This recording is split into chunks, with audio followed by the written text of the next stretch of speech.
This periodic table represents the ultimate inventory of reality for the Western scientific mind, a catalog of physical building blocks used to construct the material world.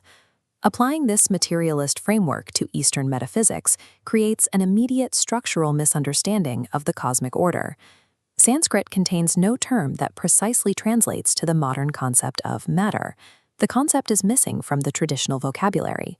Instead, the texts rely on the word bhutas, derived from the root bhu, meaning to subsist. These elements function as ontological parameters.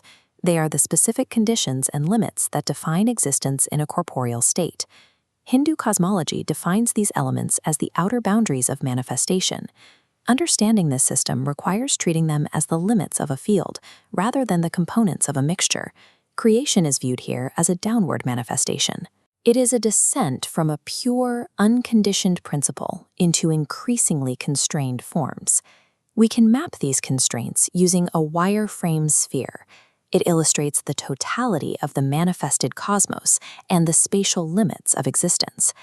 This topological view provides the foundation for Laya Yoga, a discipline focused on the mechanics of the cosmic structure. The term Laya translates literally as dissolution or resorption. Spiritual realization is the exact cosmological process of manifestation run in reverse. The structural integrity of this cosmic sphere is maintained by three foundational forces called the gunas: sattva, tamas, and rajas. These are primary directional vectors, the underlying tendencies that govern all movement within the sphere. The z-axis represents the sphere's primary tension. The upward vector is sattva, driving ascending expansion. Opposing it is the downward vector, tamas, the force of density and gravity. They intersect at the equatorial plane of rajas, the force of horizontal expansion. These three vectors create a hierarchical architecture. Every physical element occupies a highly specific coordinate within this metaphysical grid. Earth, or Prithvi, sits at the nadir of the sphere. It is fixed at the south pole by the maximum pole of tamas. This southern coordinate dictates the inherent property of solidity and the sensory quality of smell.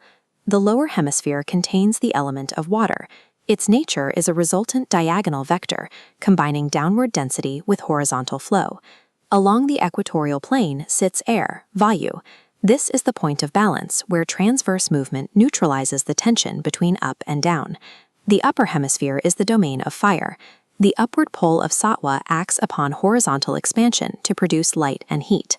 At the north pole and penetrating the entire interior volume is ether. It is the primordial, undifferentiated origin point of maximum sattva. The physical world is a topological grid plotted by metaphysical coordinates. This brings us to a fundamental cosmological axiom. What is here is there. What is not here is nowhere. The human subtle body operates as a direct, one-to-one topographic map of this cosmic elemental sphere. The central z-axis finds its microcosmic counterpart in the human spinal column. The texts identify this channel as Sushumna, the Merudanda that serves as the internal axis of the world. This central column is interwoven with two polarized lateral channels, Ida and Pingala, which carry the dual currents of the life force. This anatomical symmetry appears in the intertwined serpents of the caduceus, reflecting the lateral channels winding around a fixed axis. Because the human spine mirrors the axis of the world, the physical body is the functional site for the process of cosmic dissolution. Dissolution begins with Kundalini. Metaphysically, this is the static, coiled energy resting at the base of the axis, the Muladhara. When awakened, this energy enters the central channel, initiating ontological retractions. As it rises past the lowest nodes, the first dissolution occurs. The element of earth, represented by the square, is absorbed upward and dissolved into the crescent of water. The regression continues. Water dissolves into fire at the navel, and fire dissolves into air at the heart.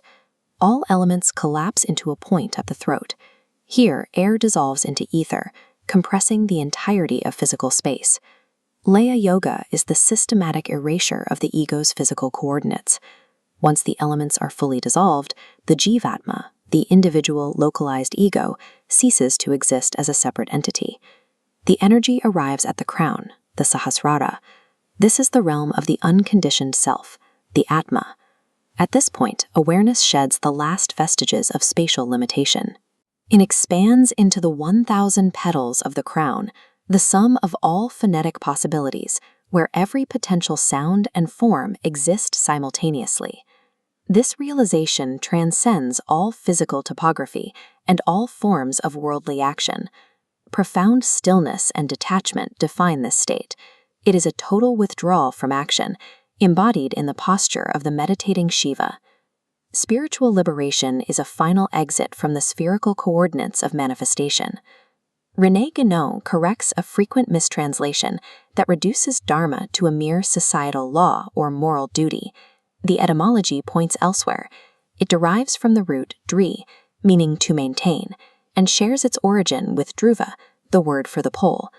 Dharma is the central vertical axis.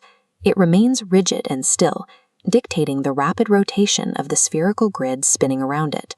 This unmoving center appears in symbols like the stone swastika, the fixed point around which the cosmos rotates. Action is a temporary modification of being, a change that lacks any inherent reality of its own. Without being anchored to the unmoving principle of the center, even the most intense movement is mere agitation, a shadow with no source. Reality is realized by dissolving the conditions of change and aligning with the immutable center.